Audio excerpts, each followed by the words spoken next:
সহযোগিতা করছে সেই আমাদের যে জাজ তারা আপনাদেরকে কিছুটা আসলে আমার সাথে সহযোগিতা করছে এই জাজ এবং যে জাজ আছেন তারা আপনাদের সাথে শেয়ার করবে আমাদের কোথায় খেলাটি হচ্ছে সেটা আপনাদের সাথে শেয়ার করছি।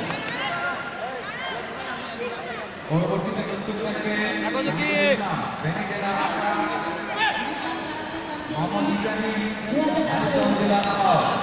খেলোয়াড়দের মাঝে কিছুক্ষণের মধ্যে পুরস্কার বিতরণ করা হবে। আমি সেই খেলোয়াড়দেরকে তৈরি থাকার জন্য অনুরোধ জানাচ্ছি। -75 কেজি মেল, -74 কেজি পুরুষ, এমডি হোসেন খান, বাংলাদেশ আনসার অ্যান্ড